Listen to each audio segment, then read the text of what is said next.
మిగిలిపోయిన ఎయిర్పోర్ట్ నిర్మాణంపై కదలిక రావడంతో అక్కడ ప్రజల్లో హర్షం వ్యక్తమవుతుంది. దశాబ్దాల పోరాట ఫలితం సహకారం కానుండడంతో ఇక త్వరలోనే ఆదిలాబాద్ నుంచి గాలి మోటార్ల రాకపోకలు జరిగే అవకాశం ఏర్పడింది.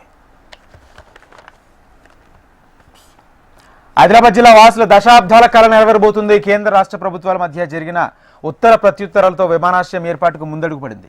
362 ఎకరాల్లో విమానాశ్రయం అభివృద్ధికి కేంద్ర రక్షణ శాఖ అనుమతి ఇచ్చింది. దీంతో పౌర విమానాల రాకపోకలతో పాటు ఎయిర్ ఫోర్స్ రాకపోకలకు అనుగుణంగా ఉమ్మడిగా అభివృద్ధి చేయాలని విమానయాన సాధికార సంస్థ భావిస్తుంది.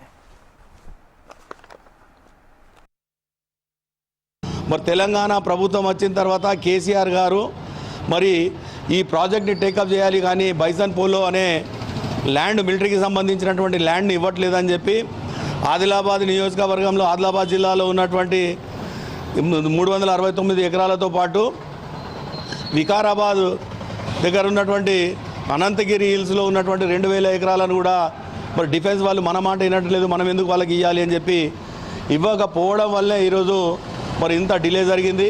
మరి ముఖ్యమంత్రి గారు ముఖ్యమంత్రి అయిన తర్వాత మొట్టమొదటిసారి ఆదిలాబాద్ జిల్లాకు రావడం, ఆదిలాబాద్ను నేను దత్తత తీసుకుంటా అని చెప్పి చెప్పడం, మరి ఆ దత్తతలో భాగంగానే మరి మొన్న స్టేడియంకు మోదీ గారు, అదే ప్రైమ్ మినిస్టర్ మోదీ గారు, అదేవిధంగా ముఖ్యమంత్రి రేవంత్ రెడ్డి గారు మరి స్టేడియంలో స్టేజ్ షేర్ చేసుకున్నప్పుడు మరి అక్కడ అడగడం జరిగింది, మా ఎయిర్ఫోర్స్ స్టేషన్ విషయంలో కొద్దిగా ముందు అడుగేయమని.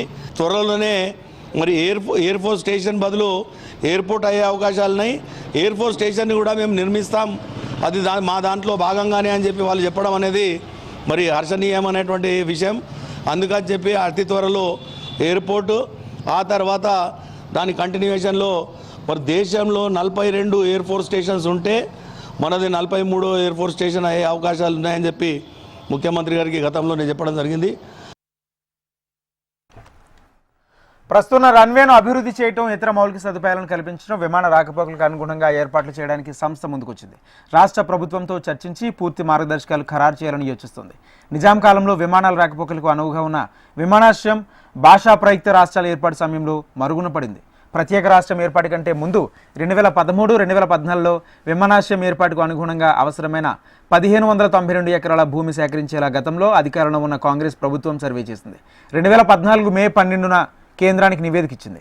అయితే తెలంగాణ రాష్ట్రం ఏర్పడిన తర్వాత 2014 జూన్ 6న కేసీఆర్ ప్రభుత్వం బేగంపేటలో ఎయిర్ ఫోర్స్ కార్యాలయానికి నివేదిక సమర్పించింది. అప్పట్లో కేంద్ర రాష్ట్ర ప్రభుత్వాల మధ్య సఖ్యత లేక విమానాశ్రయం ఏర్పాటు కలగానే మిగిలిపోయింది. ఈరోజు ఆదిలాబాద్ జిల్లా కేంద్రంలో ఎయిర్పోర్టు మంజూరైతుందని తెలిసిన వెంటనే యువతలో ఒక తెలియని ఆనందము నెలకొన్నది. మేము 2010-11 సంవత్సరంలో డిగ్రీ బీఎడ్లు ఎందరో మంది యువత విద్యార్థులు చదువుకొని ఈరోజు ఆదిలాబాద్ జిల్లా అంటే వెనుకబడిన జిల్లాగా ఉన్నది. ఉపాధి అవకాశాలు లేక హైదరాబాదు అటు వేరే హైదరాబాద్ సిటీలో వెళ్ళి 10,000కు 15,000కు జీతాలు చేసిన సందర్భంలో ఉన్నది. ఇలా ఆదిలాబాద్కు ఎయిర్పోర్ట్ వస్తే ఉపాధి అవకాశాలు దొరుకుతాయి. ఎందరో మంది విద్యార్థులు చదువుకున్న వాళ్ళకు ఉపాధి పొందడం వల్ల వాళ్ళ భవిష్యత్తులు బాగుపడతాయని హర్షం వ్యక్తం చేస్తున్నాం. దీనికి సహకరించిన కేంద్ర రాష్ట్ర ప్రభుత్వాలందరికీ మేము ధన్యవాదాలు చెబుతున్నాము.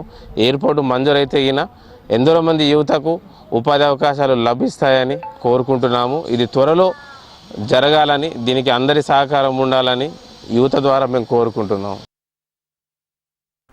తెలంగాణలో రేవంత్ రెడ్డి ప్రభుత్వం కొలుదీరిన తర్వాత విమానాశ్రయం అంశం మళ్లీ తెరపైకి వచ్చింది. వరంగల్ జిల్లాలోనూ మానమూరు సహా ఆదిలాబాద్ విమానాశ్రయాన్ని ఏర్పాటు చేయాలని గత ఏడాది ఫిబ్రవరిలో తెలంగాణ ప్రభుత్వం లేఖ రాసింది. తొలుత మామనూరుకు పచ్చజెండా ఊపిన కేంద్రం ఆదిలాబాద్ ప్రస్తావన చేయక కాస్త నిరాశను మిగిల్చింది. ఇటీవల ముగిసిన శాసనసభ బడ్జెట్ సమావేశాల్లో మేం పంపించిన ప్రతిపాదనలో ఆదిలాబాద్ విమానాశ్రయం కూడా ఉందని సీఎం రేవంత్ రెడ్డి ప్రకటించడం ప్రాధాన్యతను సంతరించుకుంది. ఇటీవల ఎయిర్పోర్ట్ ఏర్పాటుపై రక్షణ శాఖ నుంచి లేఖ విడుదల కావడంతో ఆదిలాబాద్ జిల్లా ప్రజల్లో హర్షం వ్యక్తమవుతుంది. ఆదిలాబాద్కి ఎయిర్పోర్ట్ రావడం చాలా సంతోషకరం. దీనివల్ల యువతకు చాలా మంచి ఉపాధి కలుగుతుంది. దీని ఉపాధి కోసం యువత అంతా హైదరాబాద్కి అటు ఇటు తిరుగుతున్నారు. దీని రావడం వల్ల మన ఆదిలాబాద్ ప్రజలకు మరియు యువతకు చాలా బెనిఫిట్స్ అవుతాయి. దీనివల్ల చాలా మంచి నిర్ణయం ఇది. మోదీ గారికి మా ఆదిలాబాద్ ప్రజల తరపున, మా యువత తరపున ధన్యవాదాలు. ఆదిలాబాద్కి ఎయిర్పోర్ట్ రావడం